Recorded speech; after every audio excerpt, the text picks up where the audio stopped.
और अब बात हिंदुस्तान के सबसे महान योद्धा की, उन महाराणा प्रताप की जिनके साथ इतिहास ने तो नाइंसाफी की, लेकिन वर्तमान तर्क और तथ्य देख रहा है, जिनके लिए यह पंक्तियां लिखी गई कि चढ़चेतक पर तलवार उठा, रखता था बूतल पानी को, राणा प्रताप सिर काट काट करता था सफल जवानी को, कल कल बहती थी रणगंगा, अरे दल को डूब नहाने को, तलवार वीर की नाव बनी चटपट उस पार लगाने को, वैरी दल को ललकार गिरी वो नागिन सी फुफकार गिरी, था शोर मौत से बचो बचो, तलवार गिरी तलवार गिरी। महाकाव्य हल्दी घाटी में कवि श्याम नारायण पांडे ने महाराणा प्रताप की वीरता को ऐसी सैकड़ों लाइनों के जरिए जिया है।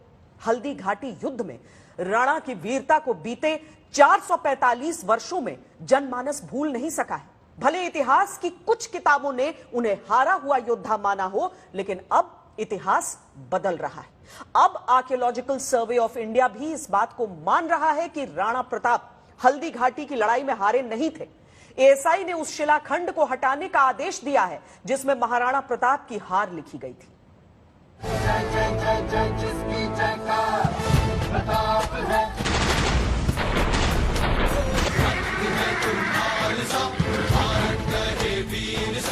मेरा पुत्र प्रताप है, प्रचंड तू अखंड तू, सूर्य सा ताप है। राणा की तलवार एक बार युद्ध भूमि में बिजली सी चमकी तो फिर मयान में वापस नहीं गई। रण क्षेत्र में एक बार धारण किया योद्धा का कवच तो जीवन भर उतारा नहीं।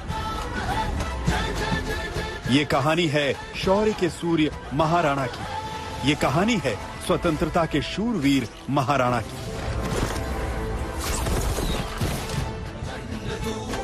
मेवाड़ के महाराणा का शौर्य अद्भुत था। उनकी शक्ति और संकल्प अकल्पनीय था। लेकिन ये सवाल हमेशा ही स्थानीय लोगों के मन में चुभता है कि जब हल्दी घाटी के कण कण में राणा का पराक्रम झलकता है तो फिर इतिहास में महाराणा का उल्लेख एक हारे हुए योद्धा के तौर पर क्यों किया जाता है? इतिहास में क्यों ये दर्ज है कि महाराणा मुगलों से लड़े तो जरूर लेकिन जीते नहीं, आत्मसमर्पण तो नहीं किया लेकिन शासन भी नहीं कर पाए? क्या ये इतिहास सही है या इसमें तथ्यात्मक गलतियां हैं? इस समय ये देश का ट्रेंडिंग सवाल है। 3 दिन पहले करणी सेना ने राजसमंद जिले के रक्ततलाई से वो विवादित पट्टी बदल दी जिसमें महाराणा प्रताप के पीछे हटने की बात लिखी थी। शिलापट पर पहले लिखा था रक्ततलाई, जिसे बोलचाल की भाषा में खून की तलाई भी कहते हैं। बनास के दूसरे किनारे की ओर एक चौड़ा मैदान है। यहाँ शाही और प्रताप की सेना के बीच घमासान युद्ध हुआ था। इस युद्ध का नेतृत्व महाराणा प्रताप और मान सिंह घोड़े और हाथी पर सवार होकर क्रमशः कर रहे थे। युद्ध इतना भयंकर था कि संपूर्ण मैदान लाशों से भर गया था। ऐसी स्थिति में संयोगवश प्रताप की सेना को पीछे हटना पड़ा और युद्ध 21 जून 1576 को समाप्त हो गया। करणी सेना ने इस विवादित शिलापट्टी की आखिरी लाइन बदल दी और लिखा, युद्ध इतना भयंकर था कि संपूर्ण मैदान लाशों से भर गया था। ऐसी स्थिति में मुगलों की सेना को पीछे हटना पड़ा और युद्ध 21 जून 1576 को समाप्त हो गया। महाराणा प्रताप को युद्ध हारा ही नहीं। महाराणा प्रताप तो हमेशा लड़ा और आज भी महाराणा प्रताप की महानता के कारण, उनकी देशभक्ति के कारण, उनकी राष्ट्रभक्ति के कारण करोड़ों पर्यटक बाहर से आते हैं और हल्दी घाटी से एक मुट्ठी मिट्टी लेकर के जाते हैं और अपने देश में छिड़क करके ये कहते हैं कि महाराणा प्रताप जैसे वीर हमारे देश में भी पैदा हो। करणी सेना और राजपूत संगठनों की धमकी कह लीजिए या फिर बीजेपी नेताओं का दबाव, पुरातत्व विभाग ने वहां पर वह शिलापट्टी हटा ली है जिसमें महाराणा प्रताप की हार और पीछे हटने की सूचना दी गई थी।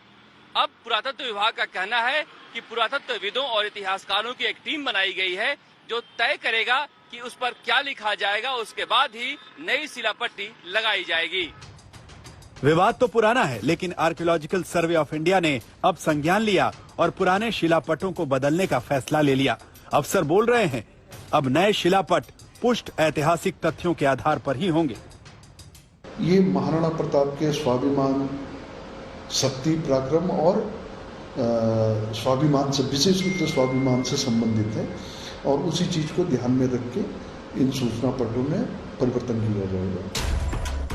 कुछ साल पहले राजस्थान में बीजेपी की सरकार ने इतिहासकार चंद्रशेखर शर्मा के शोध के आधार पर पाठ्य पुस्तकों में हल्दी घाटी के युद्ध में महाराणा प्रताप को विजेता घोषित किया था। अब राजसमंद में बीजेपी सांसद दिया कुमारी ने हल्दी घाटी युद्ध का पूरा सच शिलालेख पर लिखने की मांग दोहरा दी। इतना ही नहीं, दिया कुमारी ने युद्ध क्षेत्र में अकबर की सेना के पड़ाव वाले बादशाही बाग का नाम बदलने की मांग की है। हमारे लिए बहुत ही वो गौरव का प्रतीक है, बलिदान और जिस तरह से वीरता का वो एक हमारे लिए उदाहरण उन्होंने पूरे राजस्थान को दिया है और हम सब उनको पूछते हैं। तो बिल्कुल अगर उनकी जीवन से कुछ भी अगर गलत तरीके से वहां पर कुछ भी ऐसा लगा हुआ था या गलत इन्फॉर्मेशन वहां पर हम लोग वहां पर लगी हुई थी, तो उसको तो बदलना हम सभी का कर्तव्य है और हमको एक रिस्पॉन्सिबल, मैंने तो अपना कर्तव्य निभाया। सही तथ्य ही पेश होने चाहिए। जो हमारे पास ASI की साइट पे या हमारे लिटरेचर में जो हमारे बुक्स जो हमारे पास अवेलेबल है उसमें जो तथ्य हैं वही तथ्य आने चाहिए जनता के सामने। सवाल यही है कि क्या इतिहास को बदलकर महाराणा को कमतर आंका गया? क्या महाराणा प्रताप की गौरव गाथा अब तक अपने हिस्से की जीत की मोहताज रही है? कुछ समय पहले राजस्थान के इतिहासकार चंद्रशेखर शर्मा ने एक शोध पत्र जारी किया था, जिसके मुताबिक महाराणा प्रताप हल्दी घाटी युद्ध के बाद जमीनों के पट्टे जारी करते रहे। सवाल ये कि एक हारा हुआ शासक पट्टे कैसे जारी करता रहा? मेरा प्रश्न ये है कि अगर वहां पर मुगल जीते होते, मुगलों का अधिकार हुआ होता, तो वहां पर अकबर पट्टे जारी करता, वहां पर अकबर के सिक्के चल रहे होते, वहां पर मुगल सेना का चौकीदार होता, जैसा कि चित्तौड़ के किले में था, मांडलगढ़ के किले में था। तो ये बहुत ही सुस्पष्ट है कि जिस भूमि पर जिस राजा का अधिकार था, विजय उसकी हुई थी। हल्दी घाटी के युद्ध में जीत हार के रिकॉर्ड पर विवाद रहा है, लेकिन इस पर कोई विवाद नहीं कि महाराणा का संघर्ष मुगलों के खिलाफ छापामार युद्ध की शुरुआत थी। यानी मैदानी इलाकों में मुगलों की जबरदस्त ताकत पहाड़ियों में बौनी हो जाती थी, और जब पहाड़ जैसे इरादे वाले महाराणा प्रताप से मुगलों का सामना हुआ तो मुगल 6 साल की लंबी लड़ाई में उलझ गए। इतिहासकार ये भी दावा करते हैं कि युद्ध के बाद कुछ वर्षों में महाराणा प्रताप ने कुंभलगढ़ समेत तमाम क्षेत्रों पर वापस अधिकार हासिल कर लिया था। खुद अकबर के दरबारी इतिहासकार लिखते रहे हैं कि महाराणा ने कभी हार नहीं मानी, महाराणा कभी झुके नहीं। श्वेता सिंह के साथ शरद कुमार, आज तक।